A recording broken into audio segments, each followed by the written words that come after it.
It's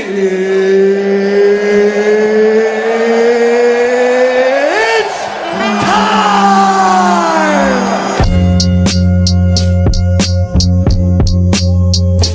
3, 2, 1, go. Get up, let me begin. This is TWSN. You ain't heard about us yet, well you better know now, because it's the place that it all goes down. Get up, let me begin. This is TWSN. You ain't heard about us yet, well you better know now, because it's the place that it all goes down. Shout out Young Swish.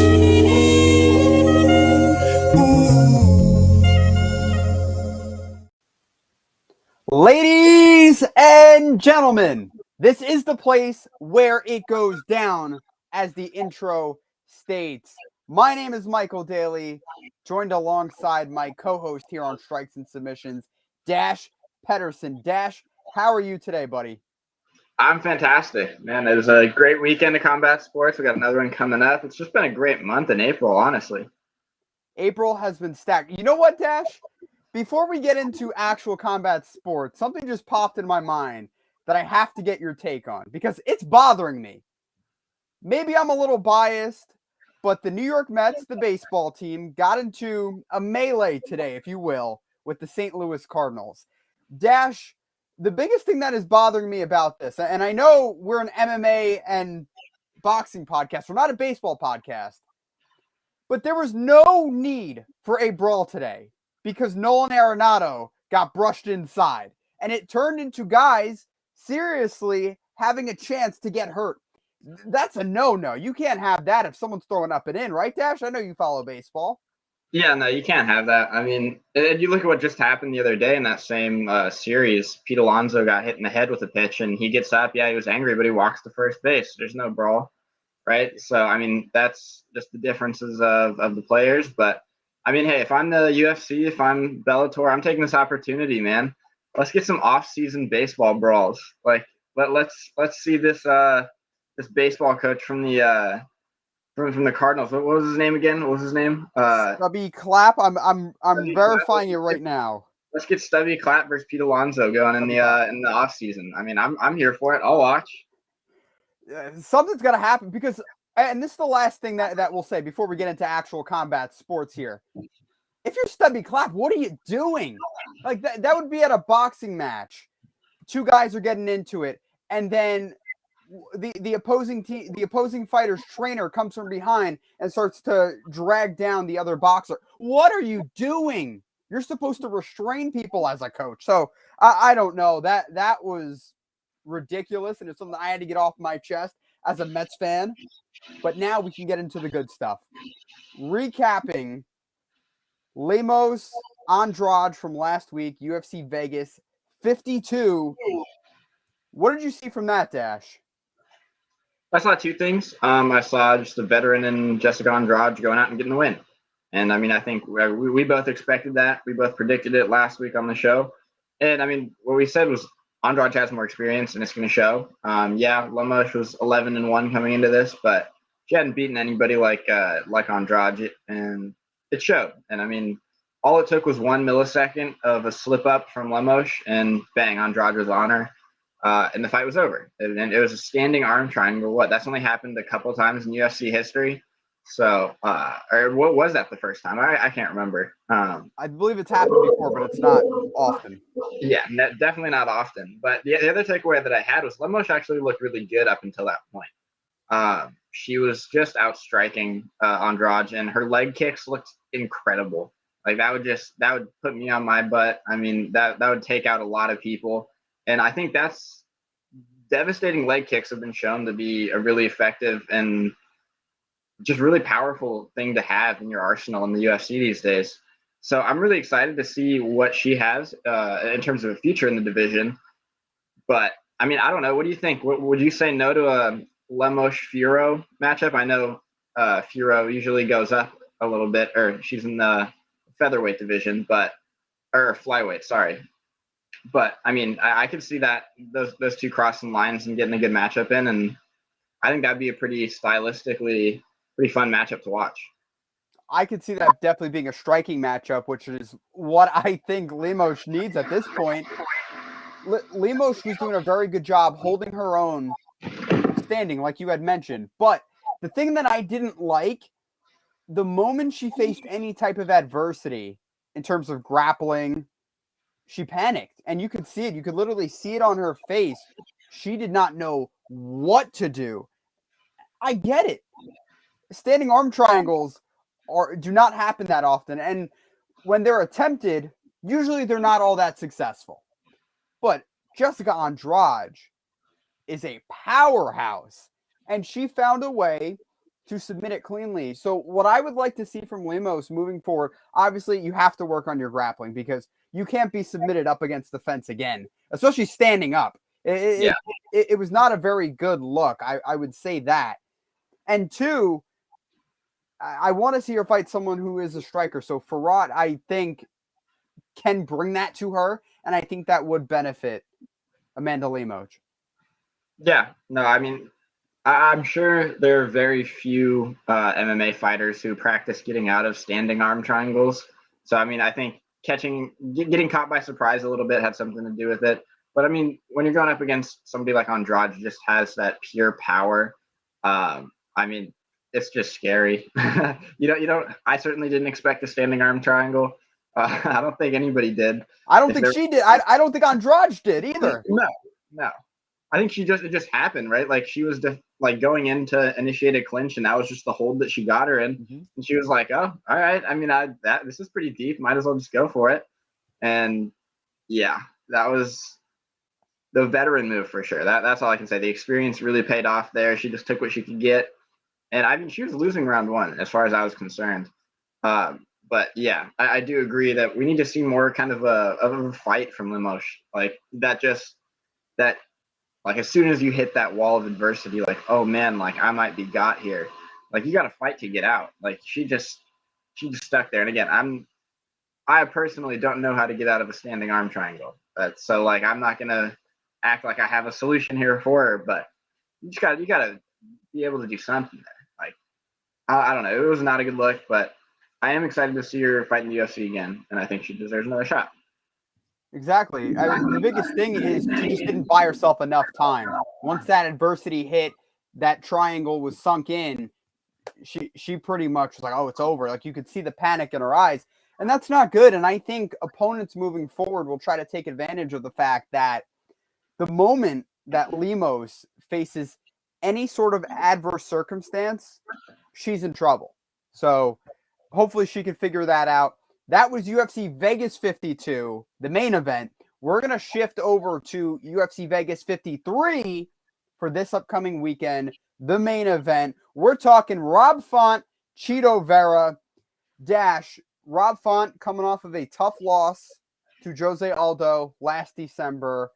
Chito Vera, a month before then, arguably the win of his career, a third-round TKO victory against Frankie Edgar at UFC 268. You have two guys. One is coming off a loss. The other in Chito Vera coming off of a big-time win. How do you see this one shaping out? I see it shaping out in two different ways. I think if it stays as a striking fight, I think Rob Font has the edge here. I mean, like, yeah, he did lose to Jose Aldo, but Jose Aldo is one of the greatest to ever do it. And I mean, he gave him a fight. Like, yeah, the scorecards don't necessarily show it. I think there was one judge who gave all 5 rounds to Jose Aldo. But at the same time, I mean, he made him work for it every round. It wasn't like he was just getting obliviated. I mean, the first 3 rounds especially were close in my book. So I think that Font certainly can't be counted out in that loss. I mean, Chito Vera had just lost to Jose Aldo as well a little bit before. So, I mean, it's not like both of these guys, or it's not like Chito beat him and then Font lost. And let's slow down a little bit on the Frankie Edgar win. This isn't like peak Frankie Edgar who we're fighting. This is an old washed up Frankie Edgar. Yeah, he's still a great fighter, but you can't tell me that was a peak version of Frankie Edgar fighting Marlon Chito Vera right there. If you beat Frankie Edgar, When I'm going to look at his wins right now, then if you're going to challenge that win, Dash, what would his biggest win be then? Sean O'Malley? I would say probably. Historically, though, I think at Madison Square Garden, Frankie Edgar still trying to vie to be a fringe contender. A front kick to the face against Frankie Edgar? Come on. It was great. I mean, he did what he could. He fought the dude who was in front of him, but I'm not gonna pretend that like this is Frankie Edgar from 10 years ago. I know. mean, like, so we'll see. I think for me, the problem with Cheeto is he seems to kind of be stuck in the second tier of the bantamweight division. I mean, like, look, you go and you beat Sean O'Malley, you lose to Aldo, you beat old Frankie Edgar, great. Like, but you're up and down, and you're not cementing yourself as one of the top guys in the division. And I mean, for Font, he's a scary guy to go up for anybody. Like, he's a scary guy to go up against for anybody. I mean, again, like, he gave Aldo a rough go of things, and yeah, Aldo certainly won, but like, it was a fight, and Rob Font always does that, and I expect to see it be a good fight. And so I think the two ways that I see this going are, if Cheeto gets him on his back, then it's over. Like, Cheeto is just elite at finishing the game or finishing the fight once he gets you to the ground. But I think it doesn't go to the ground, and I see Rob Font getting a unanimous 49-46 victory. Just on the feet, standing up, just out touching him, beating him in the long game. And I mean, neither of these guys is easy to finish. So they both are fighters who have gone the distance a bunch of times in their career, and I expect them to do that again. So I can't fault you for picking Rob Font. I can't at all, because Rob Font, his jab might be the very best jab in the 135-pound division. If it's not him, Aldo has a pretty solid jab as well, but Rob Font, he's up there in terms of striking and being able to set up his offense with that jab. His speed, Rob Font's speed is tremendous. It is tremendous. But the reason why I'm going to pick Cheeto Vera for this fight, Cheeto Vera has shown that he can get taken down and he is comfortable on his back. So you talked about how Cheeto Vera can get your back.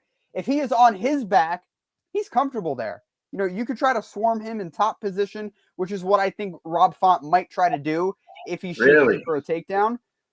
Yeah, there's a chance, but Rob Font landed a takedown on Jose Aldo. Credit to him for that. But what did he really do with that takedown?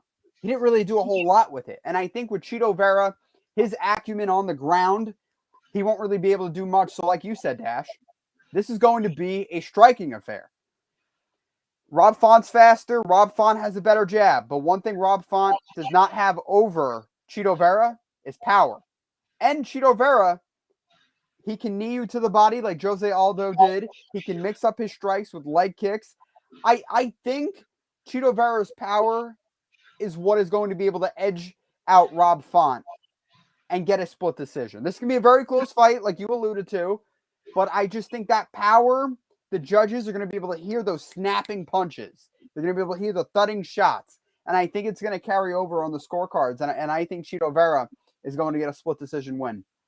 Yeah, I mean, a close standing fight. I think we both have it. So we'll see what happens. I mean, again, I think that Rob Font has that ability too to use his elbows, use his knees. He can hit you from anywhere, from any angle. So I think if it remains standing, I think he just has more tools at his disposal. And I think that's what gets him the victory. But I can't disagree with you. I think Cheeto has that edge and power. But again, neither of these guys is easy to finish, and I don't think either one gets finished. So I think to me, I would give.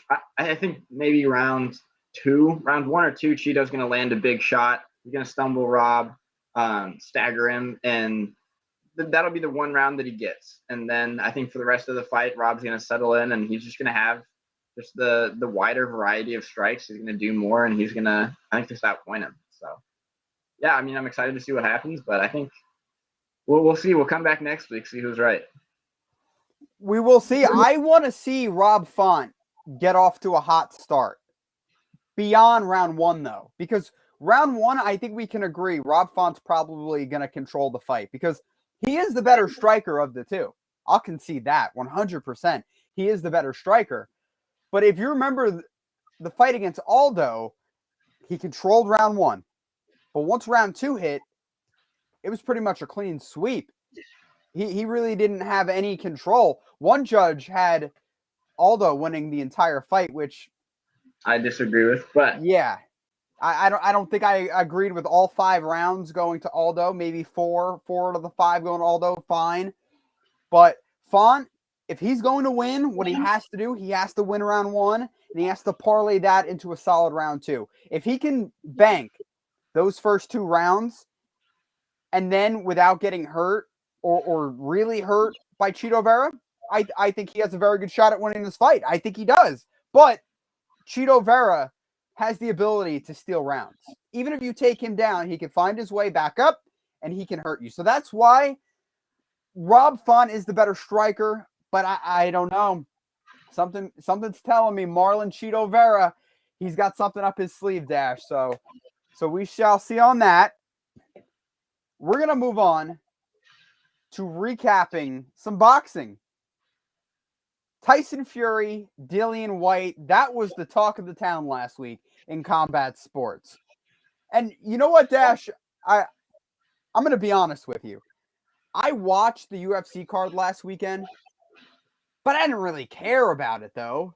No offense to Jessica Andrade and all the other fights. Clay Guida was on it. It was stacked. Mike Jackson fought. That was controversial, too. But Tyson Fury, Dillian Whyte, that controlled the day. At least this upcoming weekend's UFC card has a lot more meat on the bone to compete with any boxing. But last weekend, though, it was all Tyson Fury, Dillian Whyte. And the Gypsy King, he showed why he might be the greatest heavyweight in boxing history. Yeah, I mean, he's certainly got to be there now. Like, if he's not in the conversation, what are you talking about? So, I mean, he did what he needed to do. He did kind of – I wish it was a little bit more of an exciting fight. I wish Whyte was able to break him down a little bit more. Because, I mean, really, Fury was in control pretty much that whole time. I didn't have Whyte getting a single round. I didn't feel like there was any moment during the fight where he was winning. I mean, Fury just – when you're that freakish – I mean, we talked about it last week, just how freakish of an athlete he is. I mean, how tall, how long, and how quick he is. I mean, his jab was just, like, unbeatable. Like, Whyte just had so much trouble getting inside his jab. When he did, they just kind of clinched that. And, yeah, Fury kept him at a distance till he was ready to pounce, and he did. And that uppercut hit. I mean, I don't know. I've been seeing some talk around the boxing world, and Dillian Whyte was a little bit upset that Tyson Fury pushed him after the uppercut, and he said that what happened was he was pushed down and his head hit the canvas, and that was why he was all staggered and couldn't continue the fight. So I mean, I'll ask you: do you think that that shove was noteworthy? I don't agree with Dillian Whyte, but I mean, what do you think? Dillian Whyte needs to stop it. He needs to stop it. I'm sorry, Dash. He's a guy that I have a lot of respect for. I know you have a lot of respect for him as well. But he just looks like a sore loser. I'm sorry, Dillian. You ate a clean uppercut. Is it part of the market of Queensberry rules to shove somebody? No, it's not. But you were going out anyway, my man. You were. Like, you ate a solid uppercut. You did not know where you were at the time. And Tyson just said, okay, here you go, buddy. Either way, I don't think that shove can cuss Dillian Whyte or put him out. It was not the push. If anything, it was that uppercut. So yeah. Now, I don't think it's fair for him to criticize the referee for not intervening or Tyson Fury. When Tyson Fury hit him clean, knew he hit him clean, he was like, you know what?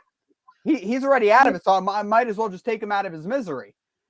I just don't think it's fair for Dillian Whyte. He's better than that. Dillian Whyte is better than that. It makes him look like a sore loser. And he's been there before. He's been knocked out viciously before. But to say, oh, that's why he was stopped and that's why he wasn't able to beat the count and the ref jumped in and stopped it, come on. It's enough. It's Bush League. Yeah. And I mean, I think one of the funnier things, too, in the fight was the announcers, and I think that was the 5th round, they were like, Dillian Whyte's been susceptible to uppercuts in the past. And then, like, a few minutes later, Tyson Fury hits him with that, and Dillian Whyte's like, oh, no, it wasn't the uppercut. It was the push. It was the shove. And, I mean, like it's hard. I mean, I'm sure being former sparring partners, he certainly hates to lose to a guy. But I mean, look, it's Tyson Fury. Like nobody's gonna shame you for losing to arguably the best heavyweight of all time. So I mean, yeah, I do wish it was a little bit closer, but I think it kind of went how a lot of people expected. And I mean, you and I both had Tyson Fury by stoppage. I think I said inside 10 rounds. So I mean, I was right, but I off by a few. But yeah, I don't know. It was an all right fight. Certainly the hype leading up to it was more than, I guess, the fight itself. But I mean, can we talk about Tyson Fury's entrance? I mean, talk about some of the best entrances ever. I mean, I think that was right up there. They put me to sleep. I'm sorry. Those entrances put me to sleep. They were cool, but should it really take 20 minutes to get Dillian Whyte from the locker room to the ring? That hit Dillian Whyte alone almost took 10 minutes, and then Tyson Fury played about 5 different songs before he played that Kings of Leon song. I mean, come on. Like, I'm not here to sound like an old man because I know I sound like a curmudgeon right now, but at the very most, from when one fight ends to the next starts, it should be 20 minutes, not 45. Enough's enough with these big boxing matches taking forever. I get it. You're in a stadium. It takes longer to get to the ring, but Dillian Whyte, it took him about 7 minutes to get to the ring. And then Tyson Fury sat on a throne. Like, yeah, it's cool, but come on. We want to see a fight. We're not here to see Tyson Fury sing along to Sweet American Pie or whatever he was singing to. Who cares? Let's fight. Yeah. Like Chase was saying in the comments, it was like a WWE type of entrance. And I mean, that's what it felt like to me. And I was there for it. I liked it. But I mean, yeah, Fury was funny. He was funny for that. And I mean, like, kudos to him for getting carried out on the throne. I mean, like, good for him. Like, he deserves it. That throne is his for a reason. And I mean, he certainly backed it up. So I mean, I think there's that aspect too. It's like he went in there and he looked like the king of that boxing ring. So yeah, I mean, I see where you're coming from in terms of putting you to sleep, but I don't know. It was all about the entertainment value, and I think that it certainly tried to do that, and I think it succeeded, at least in my book. It did, but if you're one of the 94,000 people who are in Wembley Stadium and you're waiting 45 minutes between the co-feature and the main event, you're like, come on, man. Like, I know this is nothing new. Floyd Mayweather is the master at making his opponent wait because obviously he's the A side, so he's going to come out last. He won't be introduced first. Like, I remember when Floyd fought Shane Mosley, Floyd said, "Nah, I'm going to wait to come out." Floyd waited about an extra 20 to 25 minutes before he entered the ring in that fight. So it's not like this hasn't been done before. And Tyson always has these grandiose entrances. Nothing new. But I understand soaking in the moment. It's the largest gate in Wembley Stadium history or European boxing history for that matter. So you want to soak it in.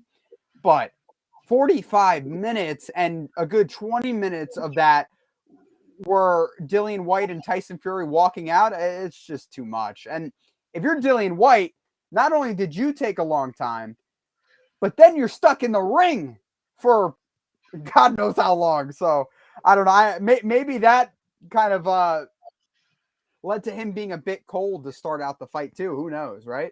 Maybe. I mean, I would have rather heard him talk about that than the push after the fight, So that would be more valid. Exactly. Yeah. So we'll see. I mean, I certainly think adding some more entertainment to the sport will help at least the more of the casual fans. And I mean, hey, if I was one of the 94,000 there at Wembley Stadium, it's enough time to go grab a couple more beers before the main event, right? So. Yep. Yeah, look, I hate to sound like the old guy here, and it's a cool entrance. Both entrances were really cool, but if we could just short them down just a little bit. See, that's what makes the UFC and Bellator so great. It's snappy. It's really snappy from the co-main event to the main event. At the most, it's 10 minutes. And I know boxing, like when Canelo's going to fight next weekend, you're going to see a long, drawn-out walkout. That's a part of it. I get it. But they got to change it because people need to go to sleep. People want to be entertained, and you lose a lot of people. But that's just me. I know you enjoy it, so I'm not going to fault you for that. Something everyone, though, can enjoy, and hopefully their walkouts won't be half as long. Amanda Serrano, Katie Taylor. This is the fight we have been waiting for. This is the one we've been waiting for, calling for years. And finally, we're getting it. Men's boxing, on the men's side, take note. You have the top 2 pound-for-pound fighters, or at least 2 of the 3 pound-for-pound boxers. Right, I believe they're 1 and 2. Yeah. So it's amazing, Dash. Yeah, I mean it's the first women to headline Madison Square Garden. I mean, this is a historic fight. I mean, look, the last time it was pound for pound 1 versus 2 was 2008. It was Manny Pacquiao versus Marquez, right? So, and I mean, this fight was delayed by COVID, and it was, I think they'd already booked it actually at like, I think, what was it, 10 days or so before the country and the world really locked down. So when you get a major fight like that booked and then it gets canceled, you kind of lose hope that it'll ever happen again. Right. But it did happen.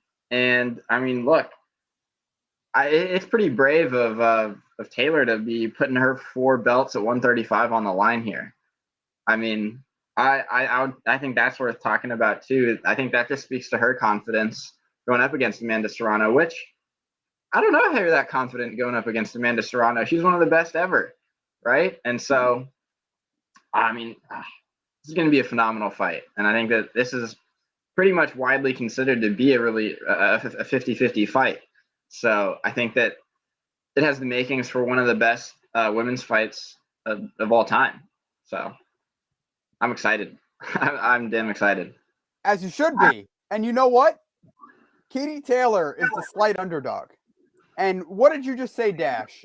How could she be so confident facing arguably the greatest female boxer in history? I'll tell you why.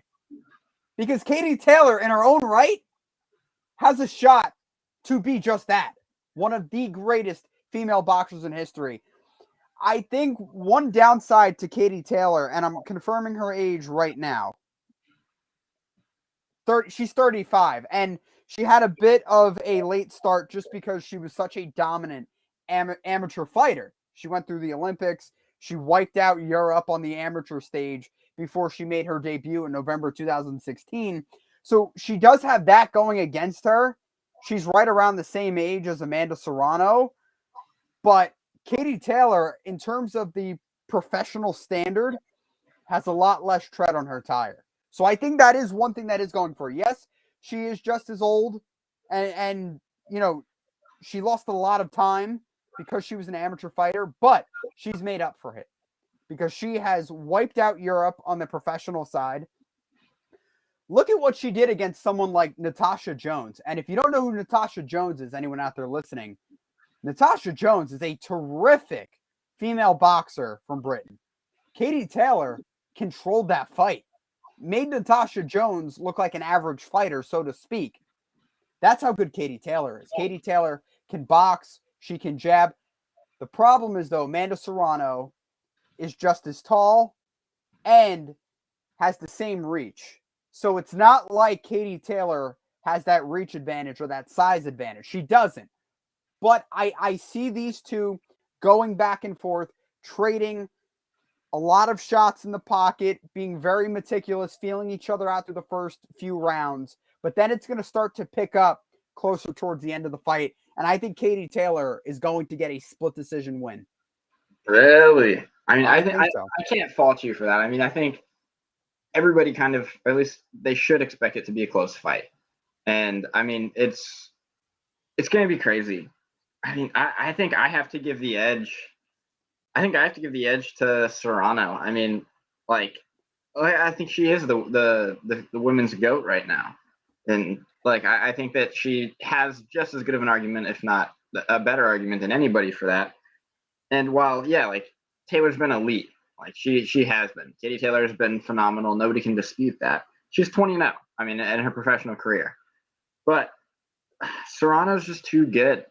I mean, I remember watching the Jake Paul card against Tyron Woodley a little while ago, and watching Amanda Serrano be that like co-main, or I suppose the headliner of the non-main eventers, and it was just, she was just so dominant. And I mean, she wasn't fighting a Katie Taylor, and I think that's why this fight's going to be so just so cool and so fun to watch, is because you get that number one and number two. And I think Serrano's going to do it. I think she's going to cement herself as the greatest female boxer of all time. And I mean, look, I may be early in saying this, but I'm hoping for a part two. And I mean, I think either way, whoever wins, especially if it's a split decision like you think, I mean, there's plenty of grounds to say, hey, we need to run this back. And I mean, I think that this is historic in the sense that both of these fighters are going to be making 7 figures. So I think if they can get that deal going again, if it turns out to be as profitable as everybody thinks who's like making the fight, then why not give us another? Make it perhaps a trilogy if it goes 1-1. I mean, this has the potential to be the start of something just absolutely historic and game changing in the world of women's boxing. If Amanda Serrano, in front of her home crowd, because let's not forget, Amanda Serrano is from Brooklyn, so she's from New York City. She knows how to represent. If she can find a way to move up from featherweight to lightweight and convincingly beat someone of the ilk of Katie Taylor, then hats off to Amanda Serrano. Well, Amanda Serrano is the queen of jumping around divisions and taking belts. I mean, what? She was a belt holder in 7 divisions. Yeah, but jumping up though to someone else's weight class, who arguably is just as good as you are, that's a different beast. Look, no offense to Yamalith Mercado or Miriam Gutierrez, her last 2 opponents on both of the Jake Paul Tyron Woodley cards. They're solid fighters, especially Mercado. Mercado held her own. But they're not Katie Taylor. I don't care how many times Amanda Serrano has jumped around, or Amanda Serrano has fought in MMA, because she also has fought in MMA. I don't care. Katie Taylor is a different beast. That's all I'm saying.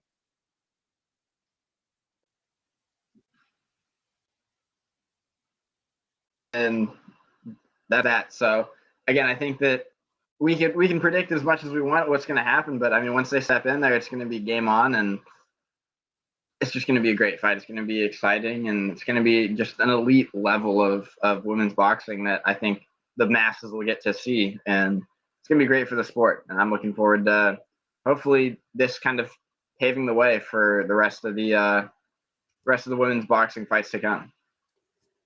I'm glad you said that, because we can predict all we want, but there are some certainties with this fight. Biggest fight in female boxing history, easily. And it is going up against Shakur Stevenson-Oscar Valdez, which we're going to touch on momentarily. But the thing that I like is that Eddie Hearn, Katie Taylor's promoter, and Jake Paul, Amanda Serrano's promoter, they said, you know what? Let's stagger this main event so that the ladies, they get their shine. They're not competing up against Oscar Valdez and Shakur Stevenson. So they get their moment. And it's going to be great, because if I'm not mistaken, the main event, Taylor-Serrano, will begin around 10:15 Eastern time on Saturday. The main card that is on ESPN for Valdez-Stevenson starts at 10 p.m. So they're not conflicting whatsoever. It's a win-win situation for everybody. Kudos to Eddie Hearn, Jake Paul, everyone else at DAZN who decided, you know what? Bob Arum, we know he's not changing his time. He wants prime time. So we'll stagger it a bit. We'll start at 8 o'clock instead of 9 or 10 o'clock Eastern time. And we'll give the ladies their fair shake. I love it. Yeah, no, absolutely. I think it was a great job for both promoters. And again, I mean, like we talked about, this is the first fight where where any female boxers get 7 figures, and let alone both of them. So I mean, that's huge as well. So yeah, I think all around it was just a phenomenal job by them, and I think it's gonna live up to the hype for sure. Yep, it definitely will. And I know for the co-feature of that, Liam Smith and Jesse Vargas are fighting. So I don't know how familiar you are with them, Dash, but that's going to be a really good fight. I'm looking forward to that. So it just goes to show, all around, it's a solid card. And I get it. You want to compete with Oscar Valdez and Shakur Stevenson. So add everyone you can to that. Now let's talk about Oscar Valdez and Shakur Stevenson. That will be our last topic of the night. Man, a unification bout in the super featherweight division, 130 pounds. Oscar Valdez defending his WBC strap, and he will go up against Shakur Stevenson, who's putting his newly minted WBO title on the line. Dash, will turn to you right now. Who will win this fight and how? All right, I'm thinking it's going to be a unanimous decision for Shakur Stevenson. Now, I know that, like we were talking about just before we hopped on here, the odds are just so heavily in Shakur Stevenson's favor. I mean, I believe he's a minus 700 favorite right now. Yeah. So, I mean, that, to me, that doesn't tell the story of what's going to happen. I think that Valdez is just so good. I mean, he's such a good fighter. And, I mean, he's a warrior, right? So when I look at these two fighters, I see very different boxers. So I see for Valdez, I mean, he's a warrior. He's going to put his head down. He's going to march at you. He's going to bring the forward pressure. I think you said in his promo thing, you can break my jaw. I don't care. Like, I'm still coming at you. And he does. And like, he's probably the best in the world at that, at just marching you down and just continuing to throw regardless of what's happened to him. But I think with the way that Shakur Stevenson fights, I mean, he reminds me of Floyd Mayweather, right? He's the king of, like, touch and don't be touched. So his defense is just so good. He's just so good at getting out of the way. And I mean, we'll see how well he's able to do that for the full fight. I mean, I think maybe if Valdez is going to have a chance, it's going to be in the later rounds when his pressure, it potentially wears down Stevenson. But I mean, Stevenson's just, he's so smooth. And I think that he may turn Valdez into, he may take advantage of his pressure and make him look desperate. And so that's where I think the decision comes in for me, is in the last few rounds when Valdez is going forward and throwing everything at him, and he's still hasn't been able to hit Shakur Stevenson very much or with anything powerful. I think it's going to just start to look like pretty one-sided. And so, I mean, I see where the minus 700 is coming from, but I mean, Valdez can put him out. Like, don't get that twisted. I mean, Valdez is, he can put down anybody. I mean, he has, I think, he's nearly 30 knockouts on his resume. I mean, 23. He's in 23. So yeah, he has close to 30. Yeah. And I mean, like, he has just, he's in the peak of his fighting career. He's 31 years old. Like, Shakur Stevenson is much younger. He's 24. And I mean, Valdez, if he's going to make his major moves and make major waves in his boxing career, I think this is a fight that he has to win. And I mean, I think it's going to be a good fight again, but maybe less so. I think Shakur Stevenson will wear him down, and the last couple rounds will look pretty one-sided. That's the way I see it, and I would love to pick Oscar Valdez because the way he was able to dismantle Miguel Burchett to win that title, amazing. He had arguably the knockout of the year. Yeah, beautiful. Exactly. It was a brutal knockout. It was arguably the knockout of the year in 2021.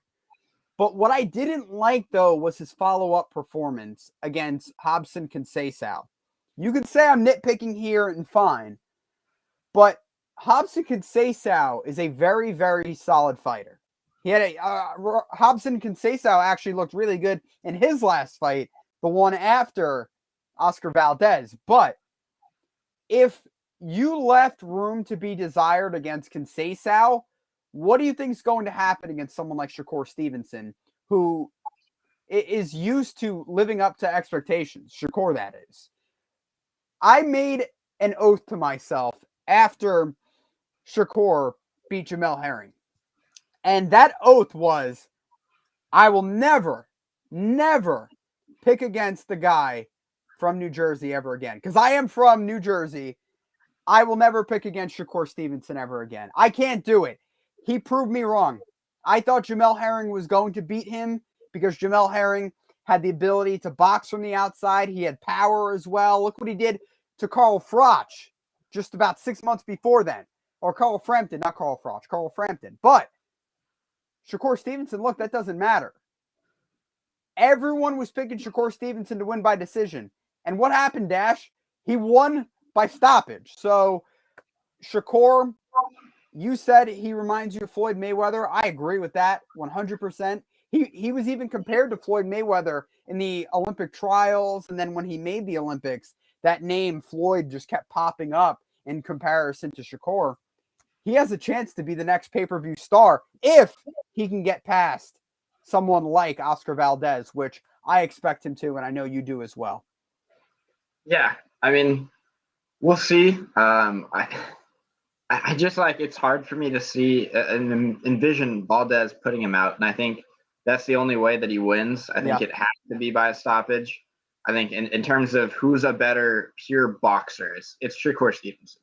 And not to take anything away from Valdez, but again, like I said, like I see two different kinds of boxers, and I see the natural, the pure boxer who's playing the game in that sense of, again, it's touch and don't be touched, and that was what Floyd Mayweather did, and he was elite at drawing so much attention to his fights and then producing relatively boring fights, like in terms of what actually happened in the ring. And not to say that Shakur Stevenson's a boring fighter to watch, because he's not. But, I mean, I think he has that similar ability to really turn a fighter who everybody expects fireworks from and just turn them into a non-factor. Use their strengths against them. And the fact that he's going to march forward, he has the ability to. He can take whatever you hit him with. But I don't think Stevenson's looking for this stoppage. He's not trying to put him out. He's not trying to stand in there and just bang with Oscar Valdez. So, I mean, we'll see. And this fight's been a couple of years in the making in terms of them calling each other out. I mean, Stevenson's been calling out Valdez for a while, and Valdez is finally like, yeah, okay, let's do it. And so, I don't know. We'll see. Yeah, like Chase said, young Floyd is different, but after he became the draw, he fought much safer. And I think that's what Shakur Stevenson is now, and I think that it'd be wise to fight safe, and especially against somebody like Valdez. I think we'll see his fighting style kind of pushed to the limits, and I expect it to prevail, and I expect Stevenson to win pretty handily. So, well, Stevenson fights safe. That was actually the knock on him, and it was part of the reason why I didn't pick him to beat Jamel Herring, because I remember actually on this show back then in October, I said Shakur Stevenson is the better technical boxer than Jamel Herring. He's more talented. He's more physically gifted. But if he can't put someone like Jeremiah Nakathila away, what is he going to do against Jamel Herring? I was wrong, but I'm not going to act like the knock on Stevenson didn't exist before then. Because that fight, a lot of people were disappointed with how he just couldn't put Nakathila away. And in a certain way, Shakur kind of had a bit of a complacent performance, and he received a lot of harsh criticism from it. But he showed that he could persevere, and when the lights are the brightest, he's fighting in Atlanta 6 months ago, or now 7 months ago at that point. He rose to the occasion. And I think in Las Vegas, Saturday night against Oscar Valdez, the biggest fight of his career, I don't think you could debate that now, Dash, the biggest fight of his career so far, I think Shakur is going to rise to the occasion, outbox Valdez, neutralize his power, and just stick and move him for 12 rounds and collect 2 belts in the process. Yeah, I mean, I think that's another thing that's going to make this fight so exciting is just the winner takes all. I mean, each fighter putting a belt on the line, and winner walks away with both, loser walks away with nothing. So I think it's going to be very exciting, at least in the opening rounds. Again, I could see a world where after Stevenson kind of figures him out, it's not exactly the most entertaining fight for the last few rounds. But, I mean, that's why we get Katie Taylor versus Amanda Serrano earlier in the day, right? If you want excitement, go to that one. Yep. And you know what? I'm actually going to forecast something. So Stevenson-Valdez is taking place in Las Vegas, and Taylor-Serrano is taking place in New York at Madison Square Garden. I think if Serrano and Taylor have a rematch, which you think is going to happen and I think as well, that will take place in Las Vegas. I see it happening in Las Vegas. I think Madison Square Garden is a very, very nice place for them to host their first go-around. But then you take it to the fight capital of the world. So I could see that. I don't know how you feel about that. That's where we'll end it off. But if you have any comments on that, because I think Taylor and Serrano, they are box office. And if you can deliver at Madison Square Garden, you can deliver at T-Mobile Arena or MGM, wherever in Las Vegas. Yeah, no, absolutely. And I think they will deliver at Madison Square Garden. And I think that, yeah, Vegas, it only makes sense, right? So, I mean, you get part 2 of a huge fight, momentous fight in the world of women's boxing. And I mean, what better place to run it back? So I agree with you there. And I really hope we do get a part 2. I think we will. But I mean, hey, if you hear us boxing promoters, let's make that happen. Let's make it happen. And let's take it to Vegas. Eddie Hearn, Jake Paul, we're talking to you. Yeah, exactly. So, Jake Paul, take it to Vegas. Yep, that would be great. And I want to see Jake Paul fight in Vegas, too. Whew. Yeah, absolutely. That would be electric. Yeah, it's time for Jake Paul to fight in Vegas. Give me Tommy Fury, Jake Paul in Vegas. Let's do it.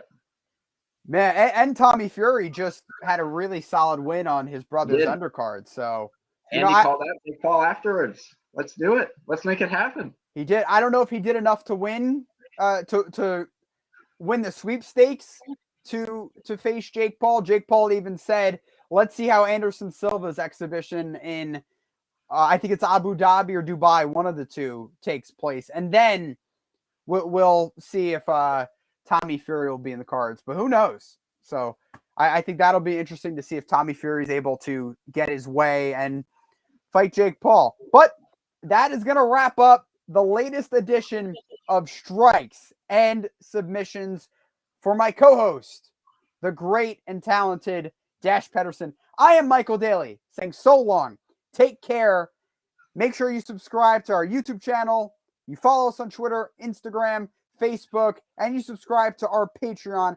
Make sure you go do that. And make sure you check out The War Room, which is getting you set for tomorrow night's 2022 NFL Draft. Take care, everyone. Peace.